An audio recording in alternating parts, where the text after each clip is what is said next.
Hi అండి, నమస్తే. అందరూ ఎలా ఉన్నారు? బాగున్నారా? మేము కూడా చాలా బాగున్నాము. లాస్ట్ వీకెండ్ సరదాగా మా ఊరు బయలుదేరాము. అది విజయనగరానికి ఒక 7 కిలోమీటర్స్ డిస్టెన్స్లో ఉంటుంది అనమాట. సో విజయనగరం మీద నుంచి వెళ్ళాలి.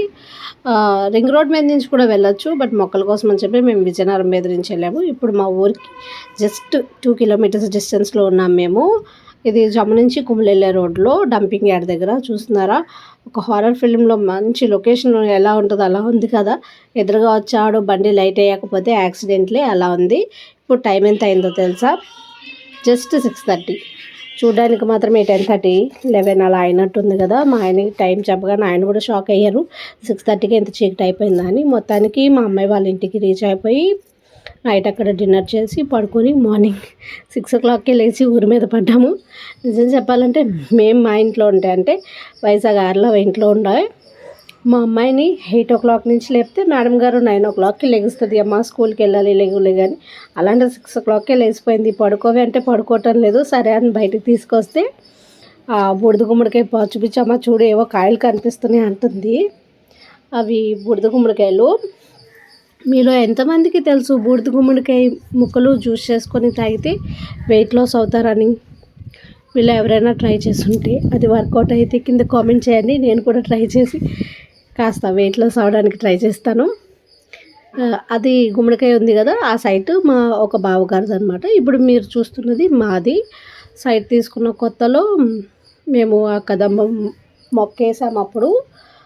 ఇప్పుడు అది అంత పెద్ద చెట్టు అయిపోయింది. 2 times ఆల్రెడీ పువ్వులు కూడా వచ్చినాయి. లక్ష్మీదేవికి ఆ అమ్మవారికి చాలా ఇష్టం అనమాట కదంబ పువ్వులు. సో అందుకని మేము ఆ మొక్కను తీసుకొచ్చి వేసాము. ఇది కాకరకాయ పాదు. యాక్చువల్లీ ఈ సైట్ని మా అమ్మాయి వాళ్ళు చూసుకుంటున్నారు. వాళ్ళు వేయకుండానే కాకరకాయ పాదు పుట్టింది. చూడండి ఎంత చిన్నగా బుజ్జిగా భలే ఉన్నాయి కదా కాకరకాయలు. కాకరకాయ కూర అంటే ఎంతమందికి ఇష్టం? మాకైతే కాకరకాయ కూర అంటే చాలా ఇష్టం. అసలు చేదు లేకుండా కాకరకాయ ఫ్రై ఎలా చేసుకోవాలో మీకు రెసిపీ కావాలంటే విస్మయ ఫుడ్స్లో ఉంటుంది, చూసుకోండి. ఎందుకంటే నేను కూడా అందులో చూసే నేర్చుకున్నాను. కానీ ఏంటో మరి పెద్దవి అవ్వకుండానే పళ్ళు అయిపోయి పడిపోతున్నాయి అన్నమాట. సో నేను ఎతికాను ఏమైనా కొంచెం పెద్దవి ఉంటే తీసుకెళ్దాము అని చెప్పి, కానీ ఏం లేవు. రీసెంట్గా మా అమ్మాయికి హ్యాండ్ కొంచెం ఫ్రాక్చర్ అవ్వడం వల్ల ఇలా ఉంచేసింది. లేదంటే చక్కగా అన్ని మొక్కలు వేసుకొని ఉంచుతుంది. ఇంతకీ మేము ఊరెందుకు వచ్చామో తెలుసా? మా ఆయన్ని ఏమండి అరకు తీసుకెళ్ళండి అని అడిగితే, ఫస్ట్ ఊరు తీసుకెళ్తాను, ఊర్లో చలికి నువ్వు తట్టుకోగలిగితే అప్పుడు నెక్స్ట్ ఇయర్ అరకు ప్లాన్ చేద్దాం అన్నారు. ఊరు వచ్చేటప్పుడే తెలిసింది ఆ ఊరు చలికి నేను తట్టుకోలేనని. సో ఇక్కడే నేను తట్టుకోలేకపోతే నేను ఇంకా అరకే వెళ్తాను నా బొంద. సో ప్రజెంట్ మైండ్లోంచి ఆ ఆలోచన తీసేసాను. ఇక్కడ మీరు చూస్తున్నారు కదా చిన్ని దొండకాయలు. ఇంకొక 10-15 days అయితే కూర వండుకోవడానికి వస్తాయి. ఇది టేక్ చెట్టు. దీనికి ఒక చిన్న స్టోరీ ఉంది, బ్యాక్ స్టోరీ. యాక్చువల్లీ మేము సైట్ తీసుకునేటప్పుడు ఒక 7-8 అడుగులు ఉంటుండే. దాని పక్కన ఒక ఎండిపోయిన కొమ్మ లాంటిది ఉండేది. అదే మనకి సైట్ అమ్మిన ఆయన తర్వాత నేను ఈ మొక్క కట్ చేసుకొని వెళ్ళిపోతానని ఏం చెప్పలేదు మనకి. సైట్ తీసుకుని ఒక 2-3 months తర్వాత మనకు అసలు ఇన్ఫార్మ్ కూడా చేయలేదు, ఎట్లాంటి కన్సల్ట్ కూడా చేయకుండా తీసుకొని వెళ్ళిపోయారు. పక్కన ఒక ఎండిల్ లాంటిది ఉంటే అది మళ్ళీ ఇంత పెద్ద చెట్టు అయిపోయింది. మనం కూడా సర్లే ఇంకెందుకు ఆర్గ్యుమెంటు అని చెప్పి అప్పుడు వదిలేసాం. కానీ చూడండి ఇంత పెద్దది అయిపోయింది అది. బండి చూస్తున్నారా మంచుతో ఎలా కవర్ అయిపోయిందో మొత్తం. బయటికి వెళ్దామని బయటకు వచ్చి చూస్తే ఇలా ఉంది పొజిషన్. ఇప్పుడు టైం ఎంత అయిందో తెలుసా? 7 అవుతుంది.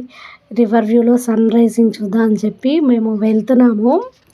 కానీ ఒక పక్క చలికి వణికిపోతున్నాము. మంచు చూస్తున్నారు కదా, అసలు 6 లేదంటే 6:30 అలా అయినట్టుంది కదా, కానీ 7 అయిపోయింది అప్పటికే. చూస్తున్నారా సన్ రైజ్ భలే ఉంది కదా. మనం అనుకుంటాం కానీ ఎక్కడెక్కడికో వెళ్తేనే బాగుంటుంది అని. మన చుట్టూ ఉన్న చిన్న పల్లెటూరులో చాలు ఎంత అందంగా ఉంటాయో.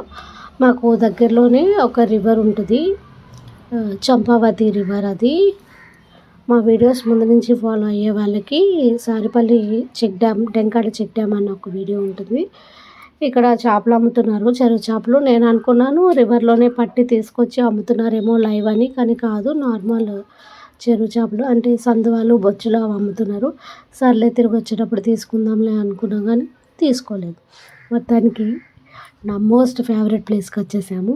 రివర్ వ్యూ చూస్తున్నారు కదా, ఇదే చంపావతి రివరు.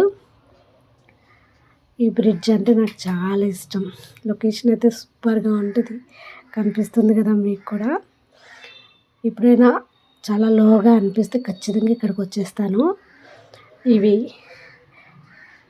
మేబీ ఇప్పటి జనరేషన్ వాళ్ళకి తెలియకపోవచ్చు, 90 కిడ్స్కి 80 కిడ్స్కి బాగా తెలుస్తుంది. అమ్మమ్మ వాళ్ళ ఊరు వెళ్ళినప్పుడు, నాన్నమ్మ వాళ్ళ ఊరు వెళ్ళినప్పుడు ఖచ్చితంగా ఒకసారైనా చూసుంటారు. డిసెంబరం పూలు ఇవి ఓన్లీ వింటర్ డిసెంబర్ జనవరిలో మాత్రమే పూస్తాయి. ఇందులో ఒక 2 కలర్స్ ఉంటాయి. ఇది లావెండర్ కలరు, ఇంకొకటి వైట్ కలర్లో ఉంటాయి. చాలా బాగుంటాయి.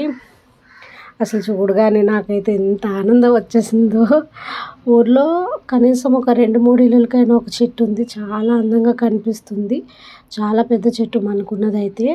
తెంపలేక కొంచెమే తెంపి వదిలేసాను. అవి కడుతున్నప్పుడు కూడా చాలా హ్యాపీగా, చాలా ఎక్సైటింగ్గా బాగా అనిపించింది నాకు. ఎప్పుడు చిన్నప్పుడు మా అమ్మమ్మ వాళ్ళ ఇంటి దగ్గర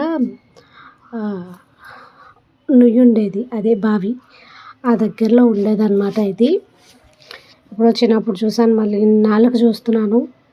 చూశారు కదా, సేమ్ కనకాంబరాలు కట్టినట్టే కట్టేసుకోవడమే. మా ఆయనకి పువ్వులు చూపించి ఎలా ఉన్నాయని అడిగితే ఆయన చెప్తున్నారు, ఏ పెట్టుకోవద్దు, ప్లాస్టిక్ పూల్లా ఉన్నాయి, ఏం బాగాలేవు అని. కానీ ఆయనకి ఏం తెలుసు నా హ్యాపీనెస్. ఇవి గొప్ప పూలు భలే ఉంటాయి, కట్టుకొని పెట్టుకుంటే. గొప్ప పూలు ఎల్లో కలర్లా ఉంటాయి. శివయ్యకి చాలా ఇష్టం అవి. కాకపోతే వచ్చిన ప్రాబ్లం ఏంటంటే ఆ మొక్కలకి కాస్త ముళ్ళులు ఉంటాయి, అదే బాధ. మా సైట్ చుట్టూ ఫెన్సింగ్ అంతా ఈ కాకరకాయ పాదు ఉంది, కానీ ఒక కాకరకాయ కూడా వండుకోవడానికి పని చేయటం లేదు. కిందన సర్ప్రైజింగ్గా చిన్న చిక్కుడుకాయ పాదు, చాలా చిన్నది అంతే ఉంది. చూడండి ఎన్ని చిక్కుడుకాయలు ఉన్నాయో. కూరకి సరిపోవు, దేనికి సరిపోవు.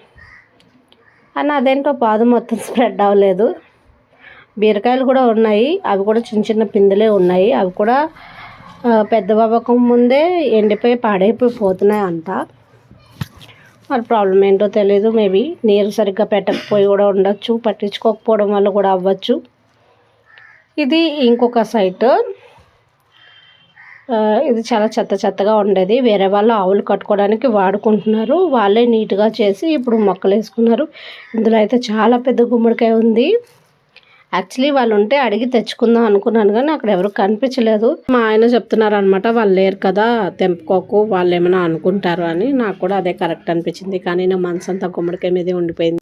నెక్స్ట్ ఎదురు సైట్లోకి, అంటే ఎదురు వాళ్ళ ఇంటి దగ్గరికి వెళ్ళి చేతులు కడుక్కుంటుంది మా ఈషా అని చెప్పి వెళ్ళి అక్కడ చూస్తే ఎన్ని చామంతి పూలు ఉన్నాయో, ఎల్లో కలర్వి చూడండి.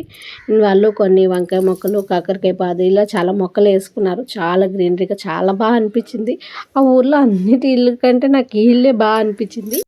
సో ఊరి నుంచి నేను ఏం తీసుకురాకపోయినా ఒక ఐటెం మాత్రం తీసుకుని వస్తాను. నా మోస్ట్ ఫేవరెట్ మన సైట్లో ఉంది గోరింటాకు.